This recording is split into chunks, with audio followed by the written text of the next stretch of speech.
नमस्कार दर्शकों, मैं नाविका कुमार सवाल पब्लिक का शो पर आप सबका स्वागत करती हूं।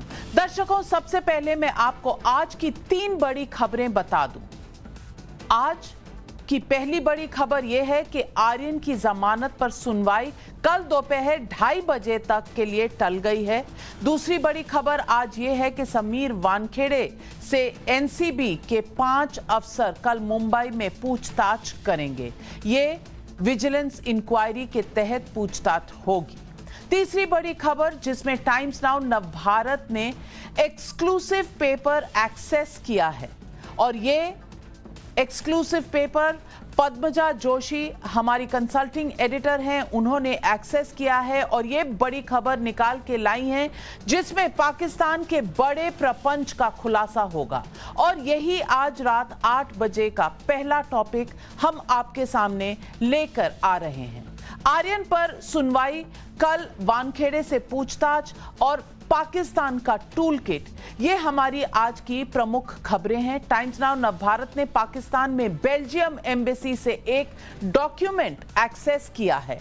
दोस्तों, ये डॉक्यूमेंट नहीं, एक पूरी साजिश है, साजिश का टूल किट जिसमें एक प्लान है। प्लान 27 अक्टूबर को लेकर है। 27 अक्टूबर को लेकर प्लान इसलिए है क्योंकि इसी दिन भारतीय सेना कश्मीर को आजाद करवाने में के लिए श्रीनगर पहुंची थी और भारत के वीर जवानों ने पाकिस्तान की तरफ से भेजे गए घुसपैठियों को मार कर गिरा दिया था। 1947 की ये बात है। तब से पाकिस्तान के लिए 27 अक्टूबर ब्लैक डे है क्योंकि इसी दिन हमारे जवानों ने पाकिस्तान के नापाक इरादों को विफल कर दिया था। इस ब्लैक डे को मनाने के लिए पाकिस्तान ने पूरी दुनिया में अपने दूतावास के जरिए एक भारी भरकम फंड और साजिश का प्लान बनाकर भेजा है। यह प्लान एक ईमेल के जरिए भेजा गया जो 20 अक्टूबर को लिखा गया। उसके बाद 22 अक्टूबर को दूसरा ईमेल लिखा गया जिसमें फंड्स की प्रोविजन और साजिश के सारे डायरेक्शंस और सारा प्लान लिखा हुआ है। साजिश के इस टूल किट में क्या क्या है, पहले मैं ये आपको ग्राफिक्स के जरिए समझाना चाहती हूं और मेरे साथ मेरे सहयोगी जुड़ रहे हैं प्रणेश रॉय, और प्रणेश रॉय हमें इन ग्राफिक्स में क्या क्या लिखा है ये बताएंगे। नाविका, ये पद्मजा जोशी ने एक बहुत बड़ा खुलासा किया है टाइम्स नेटवर्क पे, टाइम्स नाउ पे और टाइम्स नाउ नवभारत पे, और आज हम ये कह सकते हैं अथॉरिटी से कि टाइम्स नाउ ने जब 2017 में पाक के दलालों को एक्सपोज किया था, हमने कहा था कि कैसे रावलपिंडी से, जहां पे पाकिस्तानी आर्मी का हेडक्वार्टर है, वहां से पैसा श्रीनगर आता है ताकि पत्थरबाजों को और जो तमाम वो लोग हैं जो हर बात पे पाक का झंडा लेके सड़क पे आ जाते हैं, उनको पैसा दिया जा सके। लोग हमसे सवाल पूछ रहे थे। आज जो ये 7-8 डॉक्यूमेंट्स पद्मजा जोशी ने निकाले हैं, इससे ये साफ पता चलता है कि पाकिस्तान कितना तिलमिलाया हुआ है, इतना डेस्परेट है कि देखिए पाकिस्तान क्या कर रहा है। तकसीन उमर जो असिस्टेंट डायरेक्टर हैं कश्मीर अफेयर्स के ministry of foreign affairs Islamabad में, उन्होंने ये चिट्ठी लिखी है और ये देखिए, ये हमने हाईलाइट किया है यहाँ पे। कश्मीर फंड इंडिया में या किसी और डेमोक्रेटिक कंट्री में अक्रॉस द वर्ल्ड फंड होता है पढ़ाई के लिए, एजुकेशन, हेल्थ केयर, डेवलपमेंट, लेकिन पाकिस्तान में आतंक के लिए फंड है, पाकिस्तान में पत्थरबाजों के लिए फंड है, पाकिस्तान में प्रोपेगेंडा के लिए फंड है। और ये जो हमारे सामने तस्वीर है, ये जो डॉक्यूमेंट से दस्तावेज है, ये उसी प्रोपेगेंडा मशीनरी को एक्सपोज करते हैं। इन डॉक्यूमेंट्स में अगर आप ध्यान से देखें नाविका, तो ये साफ लिखा हुआ है कि इंडिया को किस तरह से डिफेम करें, और उसके लिए पाकिस्तान सरकार ने अपने दूतावासों को अक्रॉस द वर्ल्ड पैसे भेजे हैं और पैसे के साथ जो इंस्ट्रक्शन दिए गए हैं, उनको यह कहा गया है कि आप सेमिनार करवाइए जहां पे इंडिया का थू थू हो, इंडिया में जो ह्यूमन राइट्स, तथाकथित ह्यूमन राइट्स वायलेशन हो, उसको उठाया जाए, इंडिया में जो माइनॉरिटीज के साथ हो रहा है उसको हाईलाइट कीजिए। तो जो पैम्फलेट और पोस्टर लेके जो लोग खड़े दिखते हैं आपको आए दिन, पाकिस्तान उनको पैसा देता है। जो आप ऑपेड्स भी पढ़ते हैं या एडिटोरियल पढ़ते हैं फॉरेन प्रेस में, जो एक सेक्शन है जिसको हम लॉबी बोलते हैं, जो उसको ट्विटर पे उठाते हैं और कहते हैं देखिए शेम ऑन इंडिया, वो भी सब पेड है। और वो पैसा जाता कहां से है? वो पैसा जाता है इनको कश्मीर फंड से। कश्मीर फंड का सबसे अहम मसला यह है कि इमरान खान और जो पाकिस्तानी आर्मी और डीप स्टेट है आईएसआई, वो ये चाहते हैं कि ऑक्यूपेशन पाकिस्तान करता है, पाक ऑक्यूपाइड कश्मीर, इससे कैसे दुनिया का ध्यान हटा दिया जाए, इसके लिए वो प्रोपेगेंडा करते हैं। और हम सीधा सवाल ये पूछना चाहते हैं नाविका कि क्या वो लोग जो अभी तक कहते हैं कि टॉक टू पाक, पाकिस्तान से बात करो, मसला तभी हल होगा, क्या वो इस टूल किट पे स्टैंड लेंगे? क्या वो कंडेम करेंगे एंटी इंडिया कंस्पिरेसी और ये जो पैसे दे रहा है पाकिस्तान भारत को बदनाम करने के लिए? ये सीधा सवाल है। बिल्कुल सीधा सवाल यह है। और सारे दूतावास, और सिर्फ दिल्ली के दूतावास को छोड़कर ये सब दूतावासों में भेजा गया है। सब ने अपने अपने जवाब भी दिए हैं और जवाब में यह लिखा है वो किस तरह से प्रोटेस्ट ऑर्गेनाइज करवाएंगे, वो किस तरह से सेमिनार करवाएंगे, वो किस तरह से सोशल मीडिया का गलत इस्तेमाल करेंगे। और ऐसा ही संदेश पाकिस्तान की सरकार ने नैरोबी में अपने दूतावास को भी भेजा और सब जगह से ये रिप्लाई आया है कि हम सब कुछ करेंगे ताकि हम भारत को बदनाम कर सकें। नेताओं के भाषण भी होंगे, उनको गुडविल के नोट्स भी भेजे जाएंगे पाकिस्तान के प्रधानमंत्री इमरान खान द्वारा। ये सारी बातें इस टूल किट में लिखी हुई हैं। अब सवाल ये है कि क्या फंडिंग कर दुनिया में कश्मीर को मुद्दा बनाना चाहता है पाकिस्तान? और क्या कश्मीर पर पाकिस्तान फेक नैरेटिव कब तक गढ़ता रहेगा? कश्मीर में खुशहाली में और खुशहाली से पाकिस्तान को परेशानी है तो क्यों है? और कश्मीर के अलगाववादी नेता पाकिस्तान के धोखे पर कब खुलकर बोलेंगे, कब समझेंगे कि ये किसका षड्यंत्र है और क्यों है? यही आज पब्लिक के सवाल है और आइए आज इन सवालों का जवाब हम लेते हैं। हमारे साथ जुड़ रहे हैं राकेश सिन्हा जी, बीजेपी के एमपी हैं राज्यसभा से। कविंद्र गुप्ता जी हैं, फॉर्मर डेप्यूटी चीफ मिनिस्टर हैं जम्मू और कश्मीर के। वकार भट्टी कश्मीरी एक्टिविस्ट कहते हैं अपने आप को। कश्मीर का कितना ध्यान रखते हैं ये इनकी बातों से आप थोड़ी देर में समझ जाएंगे। माजिद हैदरी जी हैं, पॉलिटिकल एनालिस्ट हैं, कश्मीरी एक्टिविस्ट हैं। अमित रायना कश्मीरी एक्टिविस्ट और मेजर जनरल रिटायर्ड ध्रुव कटोच भी आज डिफेंस एक्सपर्ट के तौर पर हमारे साथ जुड़ रहे हैं। सबसे पहले पूछना चाहूंगी राकेश सिन्हा जी से।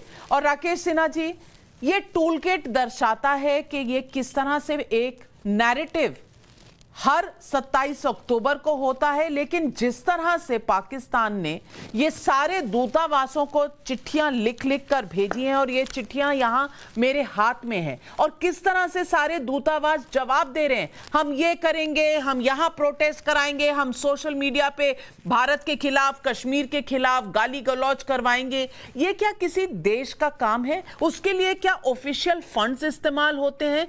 काफी गुर्बत है पाकिस्तान में, लेकिन गरीब लोगों की मदद नहीं होगी। कश्मीर फंड होगा और कश्मीर फंड के तहत कश्मीर में और भारत के खिलाफ दुनिया में जहर उगला जाएगा। ये कौन से ह्यूमन राइट्स हैं? नाविका जी, सबसे पहले मैं टाइम्स नाउ नवभारत को बधाई देता हूं कि इस चीज को दुनिया के सामने लाने का काम किया। देखिए, इसमें 3 बहुत ही महत्वपूर्ण बात है। पहली बात यह है कि पाकिस्तान इसको अंजाम एक सिस्टमेटिक तरीके से सिर्फ स्वयं नहीं दे रहा है। पाकिस्तान और चीन का एक ध्रुव बना हुआ है जो भारत विरोधी प्रोपेगेंडा कर रहा है। और पाकिस्तान के पास, आपने ठीक कहा कि अभी उसकी हालत ऐसी है कि उसकी अर्थव्यवस्था इतनी खराब हो चुकी है कि इमरान खान के सामने सार्वजनिक रूप में आकर लोगों को आश्वासन देने की भी नौबत नहीं है। पाकिस्तान के असेंबली बुलाया नहीं जा रहा है। पाकिस्तान में जो अर्थव्यवस्था है पूरी तरह से चौपट हो चुकी है, क्योंकि अमेरिका अभी उसको सक्रिय रूप से आर्थिक सहायता नहीं दे रहा है। इसमें चीन का जो सॉफ्ट पावर के लिए पैसा है, वो चीन का एक बड़ा पैसा पाकिस्तान को जाता है। उसका 2 कारण है। एक तो बलूचिस्तान में चीन का अपना आर्थिक इंटरेस्ट है, दूसरा उसी पैसे का उपयोग कश्मीर के खिलाफ प्रोपेगेंडा में करते हैं। उस दूसरी जो महत्वपूर्ण पक्ष है इसमें जो उभर कर आता है कि पाकिस्तान दुनिया के सामने नैरेटिव अब एक सड़कों पे आके क्रिएट करना चाहता है। जब यूनाइटेड नेशन में वो रिजेक्ट हो गया, जब जम्मू और कश्मीर में पूरी तरह से अमन चैन, और आपने पिछले दिनों देखा कि आतंकवादियों की एक छोटी सी जो गिरोह बची हुई थी जो अंतिम प्रयास किया था वहां पर हमला करके, उसको भी वहां के लोगों ने जवाब दिया।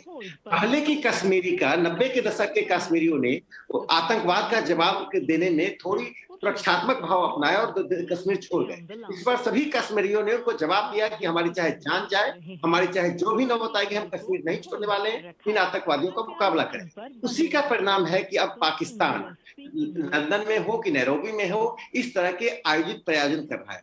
तीसरा जो महत्वपूर्ण बात है, जो टाइम्स नाउ नवभारत के अभी आपके रिपोर्टर ने एक अपने कमेंट्री में कहा कि दुनिया भर में अखबारों को पैसे भी दिए जा रहे हैं, स्पॉन्सर किया जा रहा है। मैं आपके दो अखबारोों का नाम लूंगा, न्यूयॉर्क टाइम्स और वाशिंगटन पोस्ट। पाकिस्तान में जो कन्वर्जन की लगातार घटनाएं हुई और क्रिश्चियन से लेकर हिंदू अल्पसंख्यकों पर आक्रमण हुआ, उस पर आप न्यूयॉर्क टाइम्स का एडिटोरियल पढ़ जाइए। 2016 में अंतिम बार उन्होंने इस तरह का एडिटोरियल लिखा था, वह भी सॉफ्ट एडिटोरियल था, पाकिस्तान को बचाते हुए था। बांग्लादेश में भी जो हमले हुए हिंदुओं पर, उस हमले की निंदा करने की जगह हमले के बाद सरकार क्या कार्रवाई करे उसे उभारा जा रहा है। तो दुनिया भर में एक ऐसा वर्ग है जो मूल बात यह है कि कश्मीर में अमन चैन के साथ साथ भारत जो एक महाशक्ति के रूप में उभर रहा है, और मैं इस बात को दावे के साथ कर सकता हूं, जो आपके पैनल में बैठे हुए लोग इसको रिजेक्ट नहीं करेंगे, बाइडेन, पुतिन, जॉनसन और मैक्रोन और मॉरिसन, ये 5 जो दुनिया में बड़े हस्तियां थी जो क्लाइमेट से लेके पॉलिटिक्स तक निर्णय लेती हैं, उसमें छठा नाम नरेंद्र मोदी जी का शामिल हो गया। यह नरेंद्र मोदी जी भारत के प्रधानमंत्री के रूप में जो एक भूमिका अदा कर रहे हैं, इससे तबाही चीन और पाकिस्तान दोनों को है। वो कश्मीर को एक हथकंडा के रूप में उपयोग करना चाहते हैं जो विफल होगा। और मैं पुनः टाइम्स नाउ नवभारत को बधाई देता हूं कि इस चीज को सामने लाकर आज उसके पहले ही दुनिया को दिखा दिया कि पाकिस्तान किस तरह से, किस नीचे के स्तर पर जाकर एक राष्ट्र राज्य के रूप में पाकिस्तान की भूमिका अपेक्षित नहीं है। सही कहा आपने राकेश सिन्हा जी। वकार भट्टी साहब, कश्मीरी एक्टिविस्ट हैं आप, और बिल्कुल एक्टिविज्म होना चाहिए, लोगों के हक की बात करना चाहिए, लेकिन ये लोगों के हक की बात है या ये किसी न किसी तरीके से भारत को का सर नीचा करने का एक षड्यंत्र है, एक टूल किट है? पाकिस्तान के पास अपने कई मसले हैं, पाकिस्तान अपने मसलों की तरफ कब ध्यान देगा? उनका दिमाग हमेशा कश्मीर में ही अटका रहता है, और कश्मीर में किस तरह से नैरेटिव सेट करना है, सोशल मीडिया पर सेट करना है, इसका ये टूल किट बनाकर लिख लिख के लोगों को बताते हैं कि ये कर लीजिए, वहां प्रोटेस्ट कर लीजिए। ये एम्प्लॉयमेंट जनरेशन है पाकिस्तान की, और इसी के लिए आप कश्मीरी एक्टिविस्ट बहुत इंप्रेस्ड रहते हैं। जी, जम्मू कश्मीर, मैं पाकिस्तान की बात नहीं करता हूँ, जम्मू कश्मीर की आवाम की बात। 2019 5 अगस्त को 335A को खत्म किया था, तो पूरे जम्मू कश्मीर को जेल बंद किया। उसके बाद अमित शाह साहब आज से 2 दिन पहले हमारे कश्मीर में वापस आए। तो अमित शाह के आने से पहले नहीं, आपका क्या मतलब? हमारे कश्मीर से क्या मतलब है? हमारे कश्मीर से क्या मतलब है? कश्मीर आपका नहीं है, कश्मीर हमारा भी है। आपने राकेश सिन्हा को 5 मिनट रोका नहीं, क्योंकि गलत बात नहीं की थी। आप हमारा कश्मीर मत कहिए, हमारा भी है। सीखिए ना, पहचाना सीखिए ना, थोड़ी सी बात, थोड़ा बात पहचाना सीखिए, सब्र रखिए, पेशेंस रखिए। अमित शाह साहब आए 370 के बाद, 35A खत्म करने के बाद श्रीनगर आए, तो 700 लोगों को, उससे पहले आपने 700 नौजवानों को जेल के अंदर डाल दिया, यूएल और पीएस से लगा। अमित शाह वापस गए हैं तो सैकड़ों बच्चों के खिलाफ फिर आपने यूएल और पीएस से लगा दिया, फिर उनको अंदर जेल में बंद करने के लिए तैयारी आप कर चुके हैं। सुनिए ना, मैंने भी चाहा, राज्यसभा के एमपी, इतनी तो तमीज होनी चाहिए ना, तो होनी चाहिए, मेंबर ऑफ पार्लियामेंट है आप पे। मैं पार्लियामेंटियन हूं या नहीं हूं? पार्लियामेंटियन होने का मतलब मैं आपका झूठ सुनता रहूं? भारत के गृह मंत्री के खिलाफ, भारतीय राज्य के खिलाफ, भारत के प्रधानमंत्री के खिलाफ आप सच बोलिए, अमित शाह जी की आलोचना करना कीजिए। भारतीय कुछ नहीं बताइए, 700 लोगों को सोचिए में कितने लोगों को गिरफ्तार किया गया, कश्मीर में कितने लोग गिरफ्तार किया, श्रीनगर में कितने लोग गिरफ्तार किया गया? आप जिले के अनुसार नाम बताइए। बेटा हूं मैं, सच बोलूंगा, सुनिए। आप किसके बेटा है, किसके नहीं बेटा है? आप आप भारत को तोड़ना चाहते हो और कहते हैं बेटा और बेटी की बात कर रहे हैं। अमित शाह जी जाने के नाम बताइए, आप एक नाम बताइए। राकेश सिन्हा साहब, मैं हिंद महासागर एक करूं दोबारा। आप 2 नाम बता दीजिए। आपसे मैं कहता हूँ टाइम्स नाउ की बात करता हूँ, छोटी बात करते हैं। 2 नाम बता दीजिए। मैं इतनी बात करता हूँ, आप छोटी सी बात करते हैं। हिंद महासागर की बात करता हूँ, बहुत बड़ी बात करता हूँ, मैं बहुत बड़ी बात करने की कोशिश करता हूँ। सुनिए, आप राज्यसभा में एमपी हैं, कम से कम सुनने का पेशेंस होना चाहिए आप लोगों में। जम्मू कश्मीर के एक्टिविस्ट को बैठाते हैं तो मैं तो आपसे कह रहा हूँ 2 नाम बताइए जिनको गिरफ्तार करके जेल में बंद रखा गया। बताइए 2 नाम, 2 अच्छे सिविल सोसाइटी के लोगों का नाम बताइए जो छात्र हैं, जो शिक्षक हैं, जो अमित शाह के आने से पहले, फार्मर्स हैं, और अमित शाह जैसे ही वापस गए, पाकिस्तानियों का आरती उतारेंगे क्या? कोई पाकिस्तान जिंदाबाद बोलेगा और हम अपने आईजी विजय कुमार पाकिस्तान जिंदाबाद बोलने वाले को सुनिए, कितने लोगों के साथ की है। आप यहाँ गुंडागर्दी करते हैं, अब ब्यूरोक्रेटी को यहाँ हमारे ऊपर थोप चुके हैं। आप क्या बात करते हैं? आप यहाँ एक मिनट में आते हैं, सरपंच आए, जमीन का विकास हो रहा है, आप 4-5 गोलियां चलाकर हमारे 5 दिन के 1 मिनट, वकार भट्टी साहब,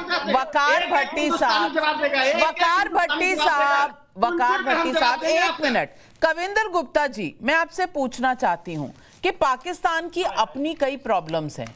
जब पाकिस्तान अपनी प्रॉब्लम्स नहीं देखता, पाकिस्तान ने पिछले साल almost 4,500 LOC cease fire violations किए थे। इस साल ऑलरेडी ये 1200 तक पहुंच चुके हैं। ये सब इन्हें नहीं दिखता, लेकिन ये चाहते हैं कि भारत जो है इनके सामने कहीं ना कहीं इनको गिफ्ट रैप करके कश्मीर दे दे, जो कभी होने वाला नहीं है। इसलिए ये अपना जो दुख, अपना दर्द, अपनी दहशत और अपनी एक जो फॉल्स नैरेटिव है, इसको सारी दुनिया में बेचते रहते हैं। इसके लिए इनके पास पैसे हैं, चाहे लोग वहां गुर्बत में भूखमरी से मर जाएं, लेकिन ये कश्मीर फंड के थ्रू पैसे देते रहेंगे और अखबारों में लिखने वाले उनसे लेते रहेंगे और सवाल भारत पे खड़े करते रहेंगे, जैसे अभी भट्टी साहब ने कहा। और भट्टी साहब को भारत के कई सवाल नजर आते हैं, लेकिन भट्टी साहब को पाकिस्तान का कोई सवाल नजर नहीं आता। ऐसा क्यों है कविंद्र गुप्ता जी? पाकिस्तान से मोहब्बत आपकी, अभी टीवी चैनल पर पाकिस्तानी आपके। देखिए ऐसा है कि लगातार जो सरकारें आज तक कश्मीर में रही, उन्होंने इसी तरह के लोग पैदा किए जो पाकिस्तान प्रस्त थे और पाकिस्तान से पैसा लेकर के वहां काम करते थे। आज इन लोगों की जुबान बंद है, इसलिए ये उनकी वकालत करते हैं। मैं ये पूछना चाहता हूं कि आप पाकिस्तान क्यों नहीं चले जाते अगर आपने उनकी वकालत करनी है। महाराजा हरि सिंह ने 26 अक्टूबर 1947 को पूरा जो देश था, पूरा जम्मू कश्मीर देश को सौंपा था। और नेहरू और ये शेख अब्दुल्ला की नालायकी के कारण से, मैं साफ कहूंगा नालायक लोग थे जिन्होंने कश्मीर पर सवाल पैदा किए। पाकिस्तान को समझना होगा, एक भिखारी मुल्क है पाकिस्तान, एक भिखारी मुल्क है पाकिस्तान।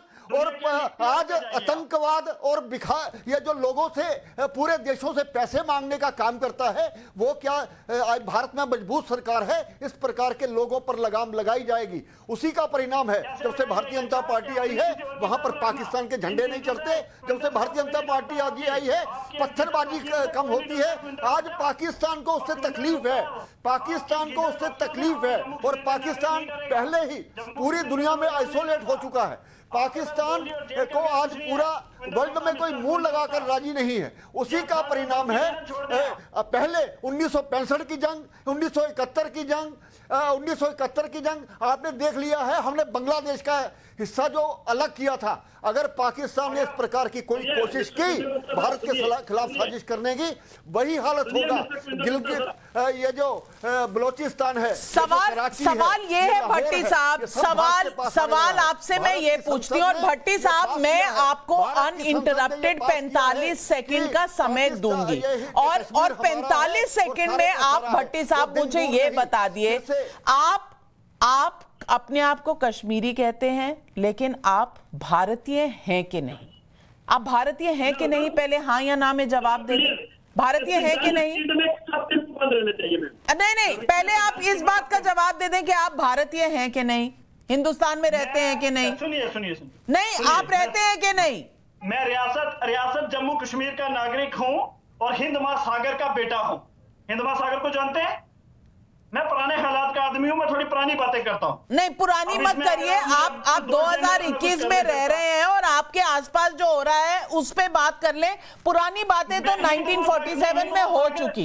मैं आपसे पूछ रही हूं, अगर आप हिंदुस्तानी हैं, अगर आप सरजमीन मिट्टी हिंदुस्तान की में रहते हैं, अगर आप नौकरी यहां करते हैं, अगर आपके फंड पाकिस्तान से आते हैं और उसकी वजह से आप भारत को गाली देंगे, तो ये क्यों, भारत क्यों सहेगा? आप मुझे बता दीजिए। हिंद महासागर को सलाम देने वाला गाली कैसे दे सकता है जी? हिंद महासागर कौन है, कहां से है, किसको बोलते हैं हिंद महासागर? आपको पता नहीं नाविका में? आपको पाकिस्तान के बारे में पता है? पाकिस्तान पता है? पाकिस्तान भी हिंद महासागर का हिस्सा है। मैं पूछ रही हूँ, पाकिस्तान जो कर रहा है वो आपको पता है?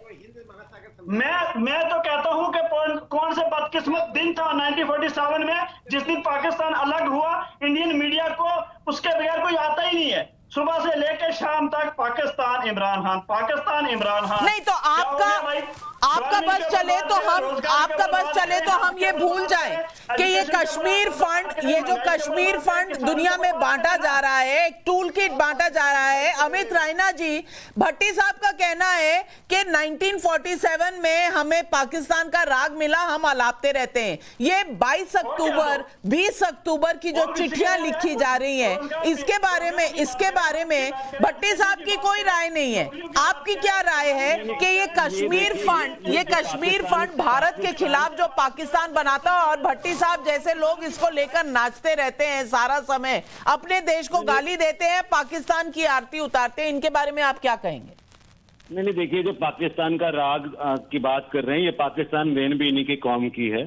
ये हिंदुस्तानियों की और भारतीय और हिंदुओं की तो देन नहीं थी, ये देन भी इन्हीं के कौम की है जो पाकिस्तान करते रहते थे और आज भी पाकिस्तान मांग रहे कश्मीर में। दूसरी बात, जो टूल किट की है, ये टूल किट सिर्फ इंटरनेशनल में नहीं है, वकार भट्टी जैसे लोग इस टूल किट का हिस्सा हैं। और ये बैठकर ये आते राजौरी पुंछ एरिया से हैं, जहां पे अभी भी इनकाउंटर चल रहा है 14 दिन से। वहां जाकर अपने फौजी भाइयों के साथ, इनके खुद के भाई फौज में है, अपने फौजी भाइयों के साथ जाके वहां पे उनके साथ सपोर्ट में नहीं है, कश्मीर में बैठ के आतंकवादी ओवरग्राउंड वर्कर्स के लिए चिंता जताते हैं। कहते हैं 700 लोगों को डिटेन कर लिया, गिरफ्तार कर लिया। भाई साहब, अगर 7000 ओवरग्राउंड वर्कर्स भी होंगे, उन्हें भी डिटेन करेंगे, जरूरत पड़ेगी तो उन्हें भी डिटेन करेंगे। आप इतनी फिक्र ना करिए, क्योंकि आपका जो दर्द है, जो पाकिस्तान से जो आपकी पेमेंट्स आ रही थी, जो अभी रुकी हुई हैं हवाला ट्रांजैक्शन के चक्कर होते हो, मैं आपका दर्द समझ सकता हूं। मगर बात यह है कि पाकिस्तान की एक कांस्टेंट एफर्ट है। अगर आप देखें, अगस्त 5 के आसपास ही पाकिस्तान का एक सिमिलर टूल किट था जो अक्रॉस ग्लोब एम्बेसीज में गया था, प्रोटेस्ट प्लान किया गया था अक्रॉस ग्लोब। तो एक कांस्टेंट एफर्ट है पाकिस्तान का। मैं कहीं ना कहीं honestly somewhere it is worth admiring कि पाकिस्तान की जो पेशेंस है कश्मीर को लेकर, काश हम उतनी ही पेशेंस अपने पाकिस्तान अधिकृत कश्मीर को लेकर दिखाते। ये बात जम्मू कश्मीर की करते हैं, वकार भट्टी भूल जाते हैं 55 लाख लोग रहते हैं पाकिस्तान अधिकृत कश्मीर और गिलगित बाल्टिस्तान में। एक बार भी उनके दर्द के लिए, जहां उनके साथ जो जुल्म हो रहा है उसको लेकर इनकी बात नहीं निकलती है, उनके साथ साथ क्या क्या बदसलूकी हो रही है उसको लेकर उनके साथ बात नहीं निकलती है, उन्हें कैसे मारा जा रहा है गिलगित बाल्टिस्तान में उसको लेकर बात नहीं निकलती है, उनके राइट्स कैसे डिनाई किए जाते हैं पाकिस्तान अधिकृत कश्मीर और गिलगित बाल्टिस्तान में उसको लेकर बात नहीं निकलती है। तो ये पाकिस्तान के टूल किट का एक इंडियन हिस्सा है वकार भट्टी साहब, और जो दूसरे मित्र बैठे हैं इनके माजिद हैदरी, ये दोनों उसी टूल किट का हिस्सा अनफॉर्चुनेटली। और आज भी ये बात करेंगे डोनेशन थ्योरी की, आज भी ये बात करेंगे हिंद महासागर के बेटे कैसे हो सकते हैं। आप क्या मगरमच्छ हैं क्या, मछली है क्या आप? हिंद महासागर का बेटा हूं मैं, कुछ भी जो मन में आता बोल देते हैं आप। हाँ, तो अल्लाह के बेटे नहीं रहे आप, आपने इस्लाम छोड़ दिया है क्या? मतलब अब आप अल्लाह के बेटे नहीं है, अब अल्लाह ने नहीं बनाया आपको, हिंद महासागर ने बनाया। चलिए वापस घर आने के लिए मुबारक हो। हाँ, इस्लाम छोड़ने के लिए एक और मुबारकबाद देता हूँ आपको।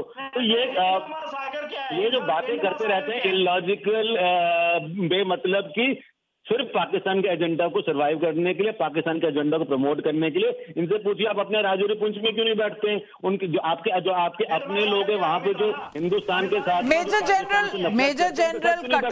मेजर जनरल कटोच मैं आपसे पूछना चाहती हूं कि 20 अक्टूबर 2021 की ये चिट्ठी लिखी है, और ये चिट्ठी लिखी है government of Pakistan, ministry of foreign affairs Islamabad से, और लिखी है to chief accounts officer, ministry of foreign affairs Islamabad, और इसमें कह रहे हैं observance of Kashmir black day, और इसमें पूरी डिटेल दी है कि किस तरह से फंडिंग होगी।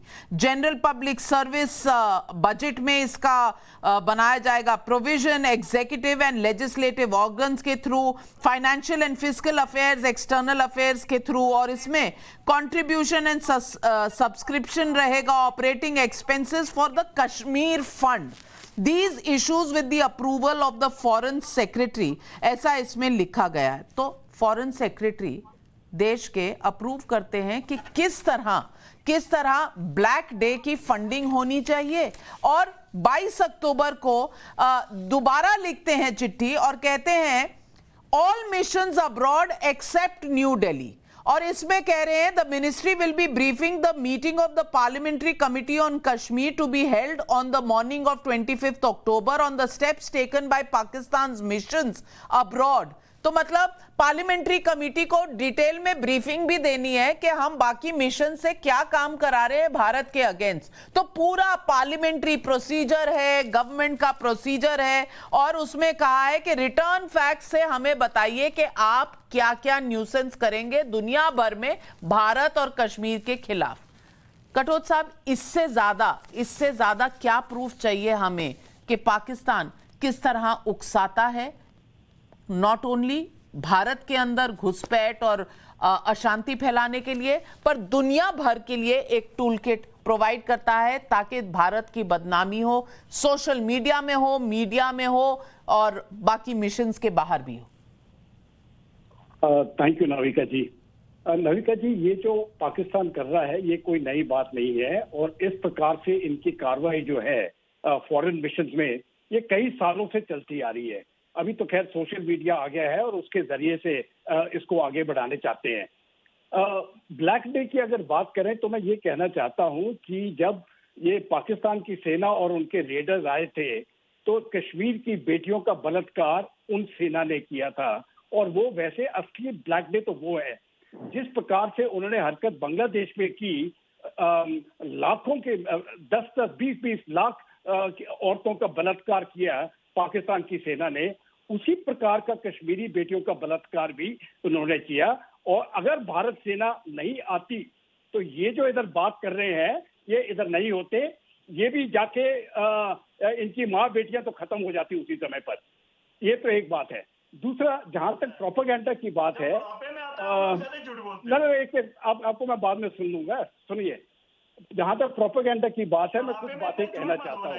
नहीं, प्रोपेगेंडा की बात से मैं भट्टी साहब जब आप बोल रहे थे, भट्टी साहब कम से कम इस शो में और इस चैनल पर किसी भी फौजी को इस तरह से इंटरप्ट करना और हैकल करना अलाउड नहीं है। तो भट्टी साहब, जब तक कोई फौजी बोल रहा होता है ना, तो तब तक आप प्लीज इत्मीनान से बैठे। मैं आपका फेडर डाउन कर दूंगी क्योंकि इतने सीनियर फौज के आदमी के साथ मैं इस तरह की बदतमीजी टॉलरेट नहीं करूंगी। कटोच साहब बोलिए। अच्छा नविका जी, जो भी मैं बोल रहा हूँ ये पूरा हिस्टोरिकल डॉक्यूमेंटेड है, इसमें तो कोई शक नहीं है।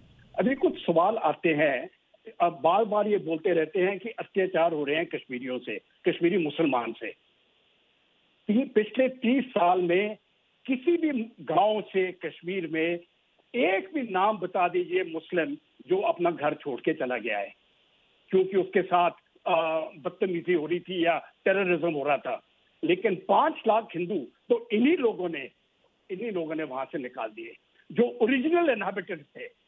और ये मैं समझता हूँ सबसे ज्यादा शर्म की बात है। और जितने भी कश्मीरी मुसलमान आज इस शो को देख रहे हैं, कश्मीर में बैठे हैं, आपको अपना सर झुकाना चाहिए शर्म से। कश्मीरियत जो खत्म की है वो आप लोगों ने की है, बिल्कुल खत्म कर दी कश्मीर से कश्मीरियत। और ये 1990 में ये बात शुरू हुई। अब जाके पाकिस्तान की अब बात करेंगे। देखिए, ये जो पाकिस्तान प्रोपेगेंडा फैला रहा है, इसका मैं पिछले 3 या 4 सालों से लगातार इसकी मैं कवरेज करता जा रहा हूं। और जो पाकिस्तान की तरफ से फेसबुक पोस्ट या ट्विटर पोस्ट इस प्रकार से पोस्ट आते जाते हैं, ये हमको मालूम है कहां से आ रहे हैं। और उसके बाद जब इस भारत में आ जाते हैं तो यहाँ पर भी स्लीपर सेल्स होते हैं, वो उनको आगे बढ़ा देते हैं और एकदम से फिर एक वेव सा बन जाता है। देखिए, ये बड़ी पुरानी ये टैक्टिक्स है। लेकिन एक बात मैं ये भी बता दूं, जहां जितने भी फॉरेन मिशन जहां पर भी आप जाएंगे, एक भी फॉरेन मिशन नहीं होगा अलावा की टर्की या चीन जो आपको सपोर्ट करेगा। कोई दूसरा मुस्लिम देश इसको सपोर्ट नहीं करेगा, क्योंकि उनको पाकिस्तान का सच। हैदरी साहब, कटोच साहब ने बहुत उम्दा बात कही, और उनकी बात जो ये है कि आज तक कोई भी मुसलमान कश्मीर छोड़कर इसलिए नहीं गया कि उसके साथ बुरा व्यवहार हो रहा था, छोड़ के गए तो हिंदू। और ये क्या बताता है आपको कश्मीरियत के बारे में, नंबर 1। और नंबर 2, ये पाकिस्तान का लेखा जोखा यहां सामने ब्लैक एंड व्हाइट कागजों पर है। मैं इसके बाद पूछना चाहती हूं कि क्या आप अपने देश की इस तरह से जो हिमाकत करता है पाकिस्तान और आपके देश को बदनाम करना चाहता है, क्या आप इसका सपोर्ट करते हैं? नाविका साहिबा, इनको पंक्तियों से शुरू करूंगा। यह है मुलाहिजा फरमाएं। अमित शाह जी के आते ही आ गई, अमित शाह जी के आते ही आ गई मुंह पर रौनक, अमित शाह जी के आते ही आ गई मुंह पर रौनक, वो समझे कि कश्मीर का हाल अच्छा है। देखिए, मैं आपके प्रश्न का उत्तर माननीय गृह मंत्री जी के कश्मीर के विजिट से दूंगा। देखिए, माननीय गृह मंत्री जी ने एक बहुत अच्छी बात कही कि वो कश्मीर के युवा से बात करने को तैयार है। लेकिन पिछली दफा भी माननीय गृह मंत्री जी अमित शाह जी कश्मीर आए थे तो सबसे पहले पुलिस के इंस्पेक्टर अरशद खान के घर पे शोक प्रकट करने, क्योंकि वो शहीद हुआ था। अब की बार आए तो परवेज अहमद के घर पे और बाकियों से भी मिले, और जितनी देर 3 और 4 दिन गृह मंत्री जी कश्मीर में रहे, एक और सिविलियन की डेथ हुई और एक ग्रेनेड फटा।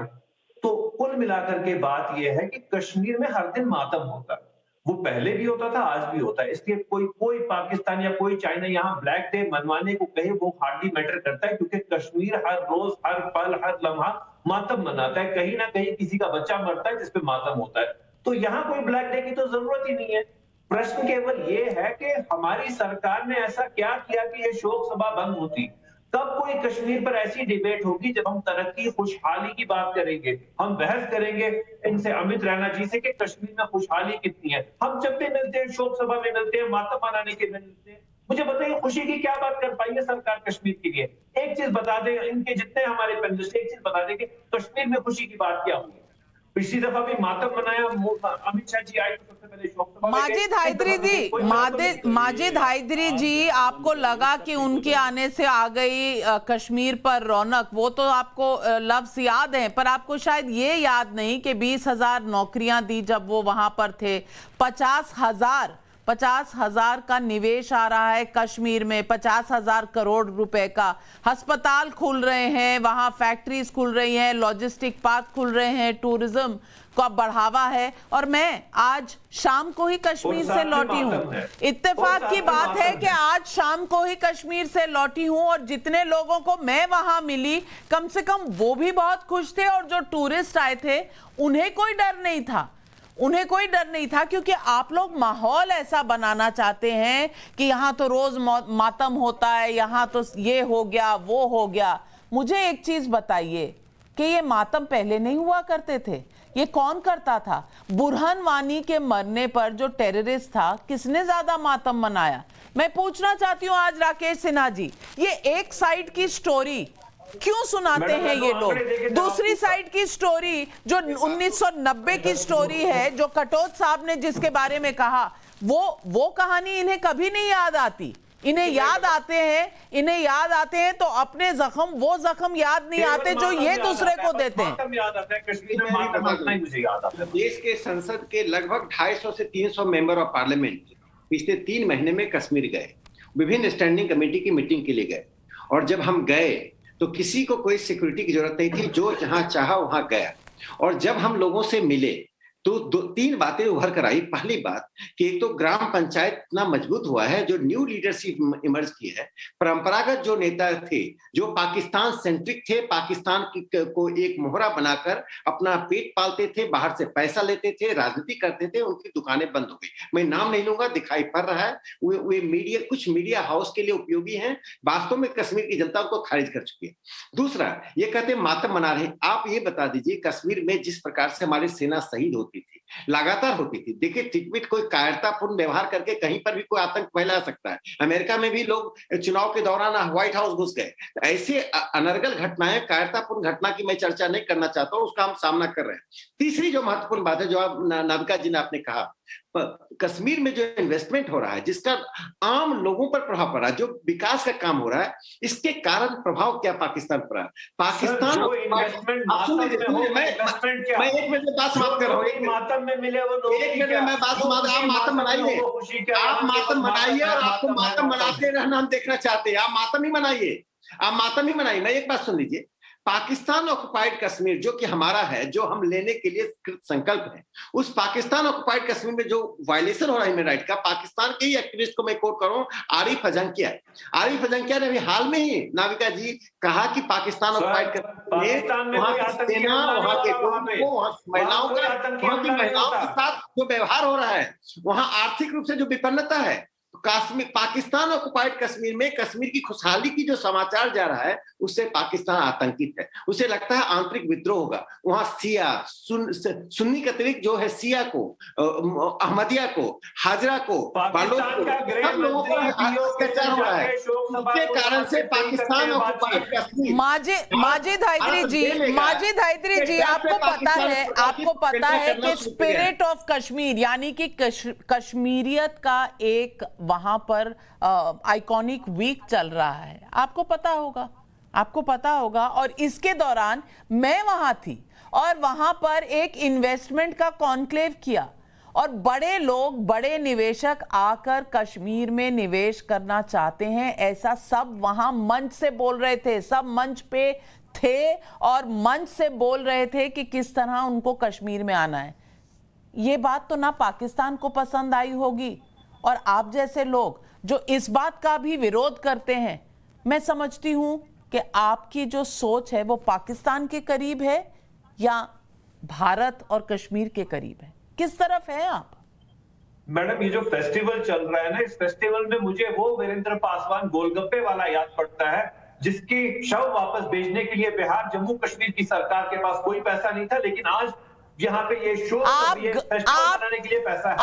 मुझे वो मक्खनलाल आप इस वक्त लाइट डिटेक्टर टेस्ट के घेरे में आए हैं।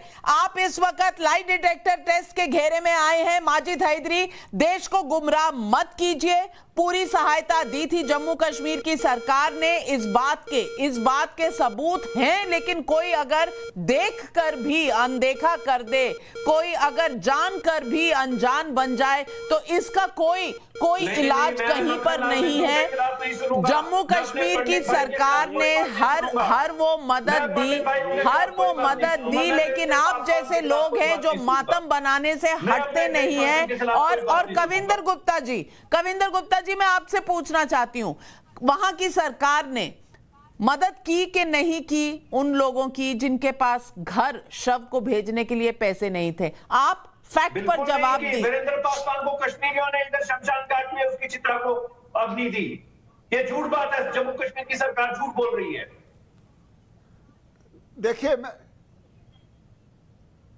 देखिए, बोलिए कविंदर गुप्ता जी।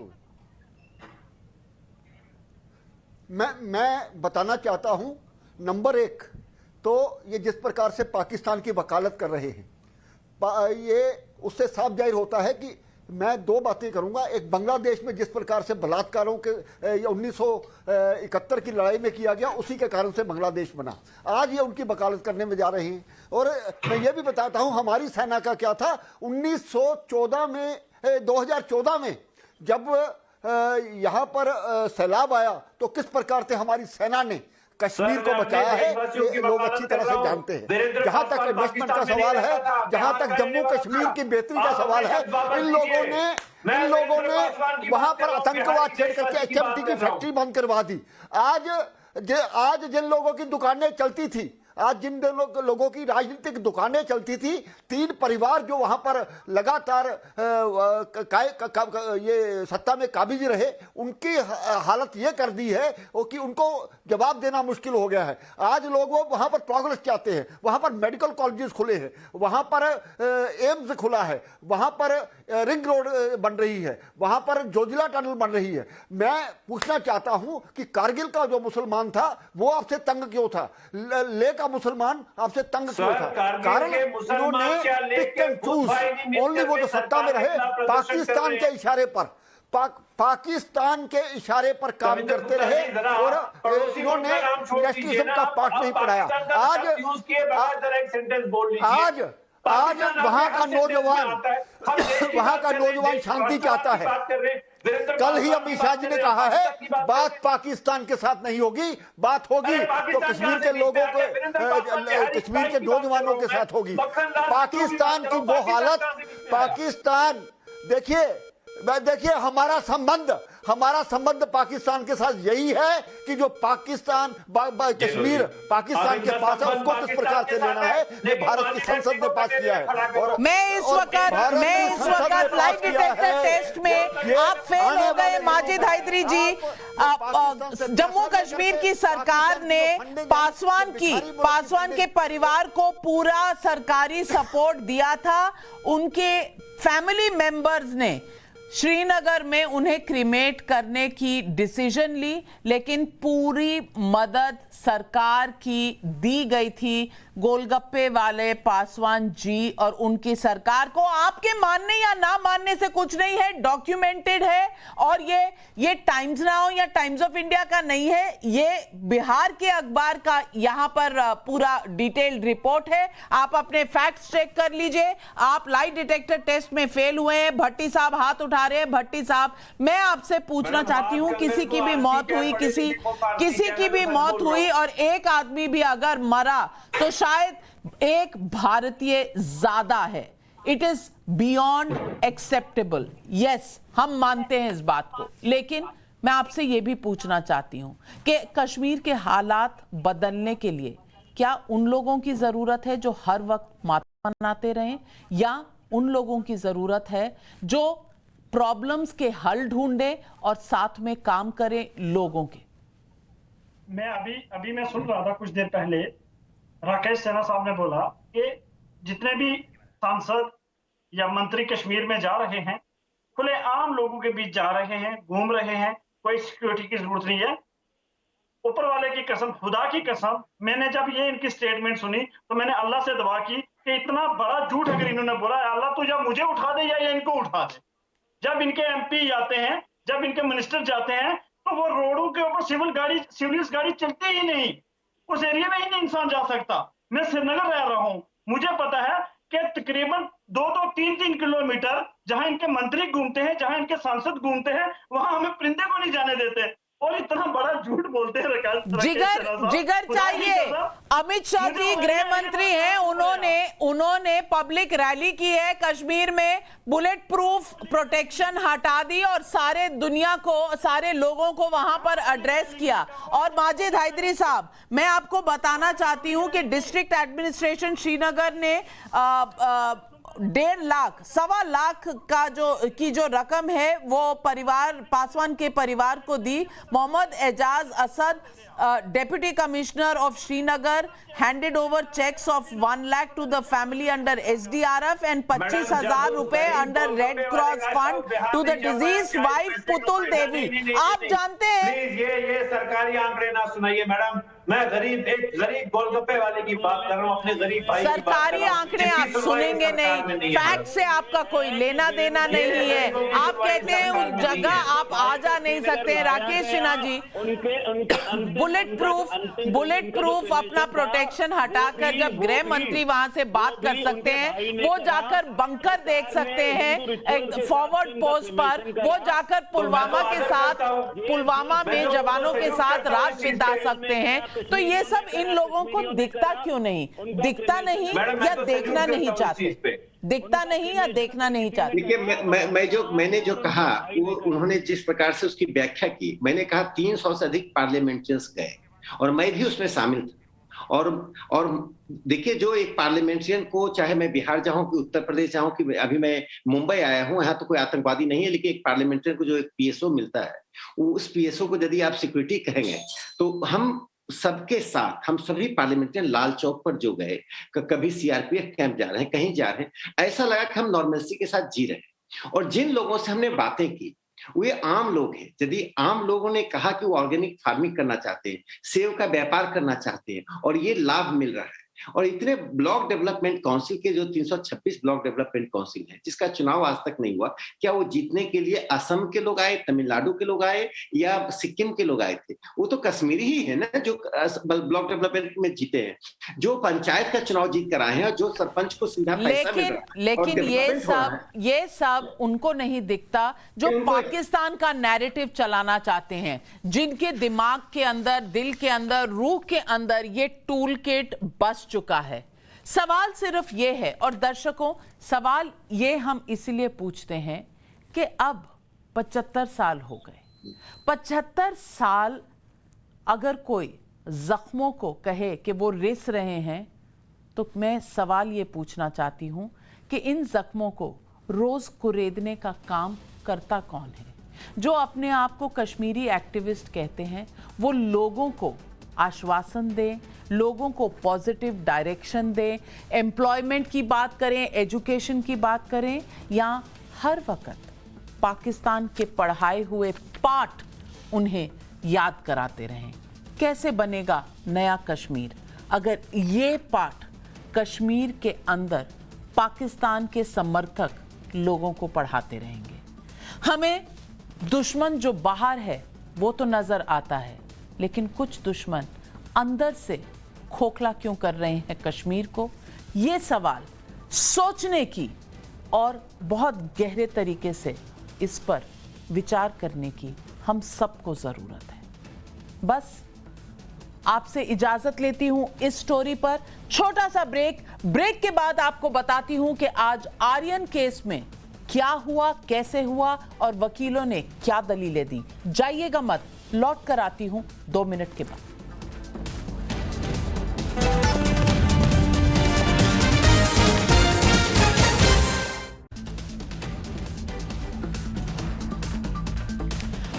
अब मैं आपको आज की दूसरी बड़ी खबर बताती हूं। आज बहुत बड़ी स्ट्रैटेजी के तहत आर्यन खान की बेल की सुनवाई शुरू हुई।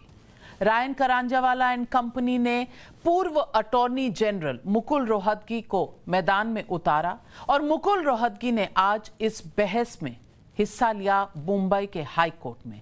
आर्यन केस में आज मुंबई के हाई कोर्ट में जो तीखी जिरह हुई उसके बारे में मैं आपको बताना चाहती हूं। आर्यन की तरफ से पूर्व अटॉर्नी जनरल जो कह रहे थे, और वो सतीश मानशिंडे सीनियर काउंसिल और अमित देसाई भी कोर्ट रूम पर मौजूद थे, और खासकर मुकुल रोहतगी जिसके लिए लंदन से वापस आए थे, कल रात को पहुंचे मुंबई में, और आज कोर्ट में सारा जो दलीलें दी गई, सारी दलीलों के मैं पॉइंट बाय पॉइंट आपको बताती हूं।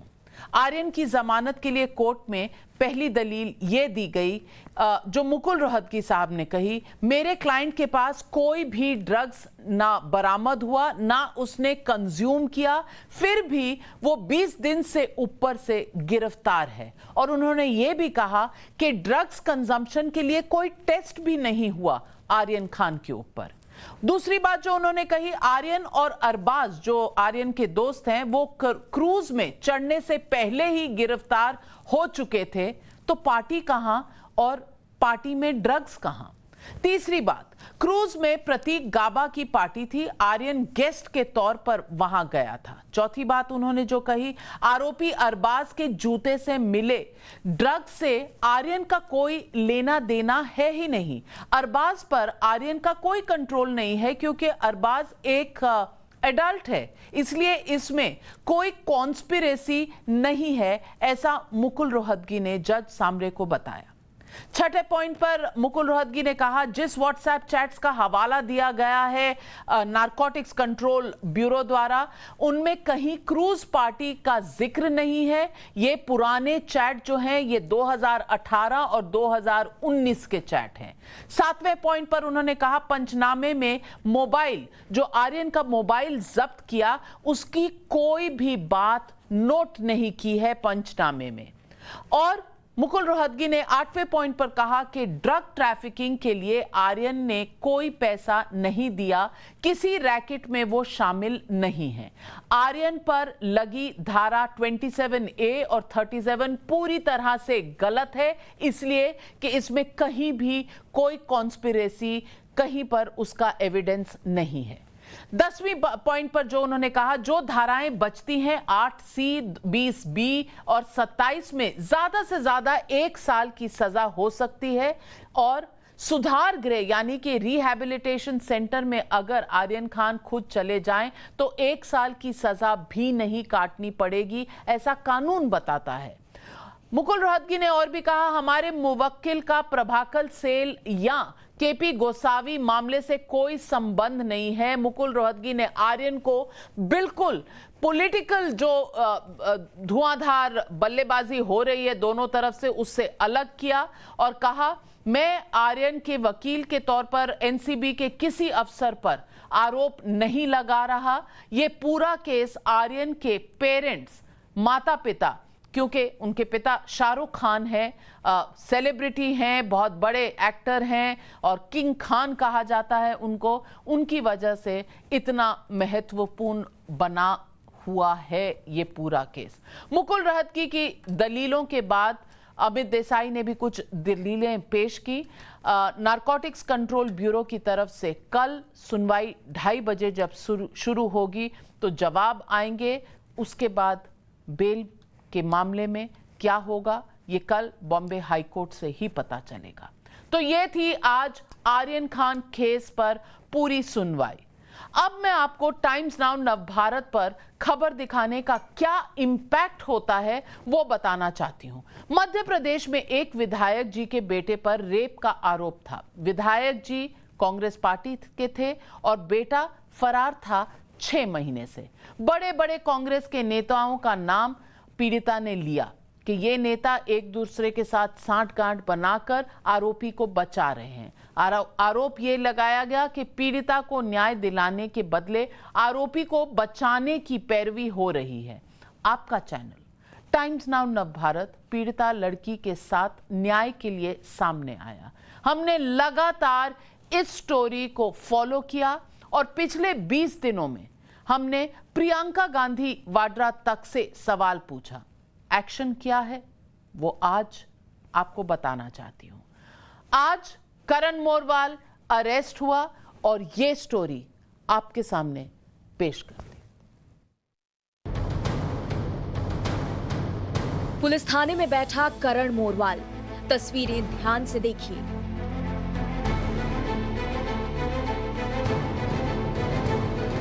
टाइम्स नाउ नवभारत की मुहिम थी, जब तक रेप के आरोपी विधायक के बेटे करण को हवालात के पीछे तक नहीं पहुंचा देती तब तक खबर दिखाते रहेंगे और हमने ऐसा ही किया। की एक लड़की का आरोप है कि उसके साथ रेप के आरोपी कांग्रेस के विधायक मुरली मोरवाल का बेटा है। लड़की इंसाफ की गुहार लगा रही है। टाइम्स नाउ नवभारत उसकी आवाज बना। मध्य प्रदेश की महिला जो कांग्रेस की महिला वर्कर है उस पर जवाब देने के लिए कोई सेंसरशिप है? कोई पार्टी का कार्यकर्ता प्रियंका गांधी वाड्रा को रोक सकता है?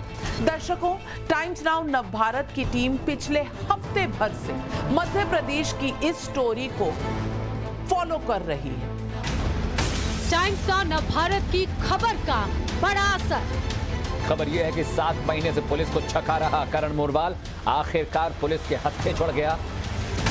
पहले दिन से हमने उठाई पीड़ित की आवाज। कजिन भाई मुझे रिकॉर्डिंग में बोलता है कि आप 5वीं लड़की हो, भूल जाओ सब कुछ। पूर्व में भी करण मोरवाल की एक FIR है। टाइम्स नाउ नवभारत की खबर का बड़ा असर हुआ। मध्य प्रदेश में रेप के आरोपी करण मोरवाल की तलाश तेज हो गई है। पुलिस ने उसकी तलाश में जगह जगह पोस्टर लगा दिए हैं। हमारे सवालों के आगे कांग्रेस आलाकमान ने भी चुप्पी साधी। I wanted to ask you about a case from Madhya Pradesh, wherein Karan Morwal, who's the son of Congress MLA from Ujjain, he's been accused of rape and he's been absconding for the last 6 months. This is about women empowerment, Supriya ji.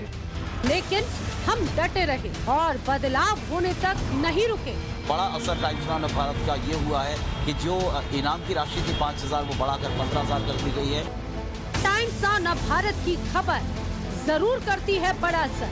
Congress विधायक मुरली मोरवाल के बेटे करण मोरवाल की खबर को हमने प्रमुखता से दिखाया, लगातार दिखाया, तब तक दिखाया जब तक आरोपी पकड़ाई में ना आ जाए। रेप पीड़िता के लिए इंसाफ की आवाज हमने उठाई। 205 दिन तक लगातार मुहिम और खबर को अंजाम तक पहुंचा दिया। 25 अक्टूबर की रात करण को उज्जैन के पास मक्सी इलाके में अरेस्ट कर लिया गया। Bureau report, times now Navbharat. दर्शकों, हम जब 2.5 महीने पहले आए थे तो हमने कहा था कि अब बदलेगा भारत, बनेगा नवभारत। और टाइम्स नाउ नवभारत हर उस स्टोरी को फॉलो करेगा और असर के लिए कोशिश करेगा जो आपकी प्रॉब्लम हो, जो आप चाहते हो कि जिसके सवाल पूछे जाएं और जवाब आप तक पहुंचाए जाएं। हम सवाल पूछते रहेंगे, हम मेहनत करते रहेंगे, हम न्याय दिलवाने की कोशिश करते रहेंगे। बस आज सवाल पब्लिक का शो पर इतना ही। इजाजत लेती हूं आपसे। नमस्कार, प्रणाम, शुभ रात्रि। कल फिर मिलूंगी इसी समय, इसी चैनल और इसी शो सवाल पब्लिक का पर।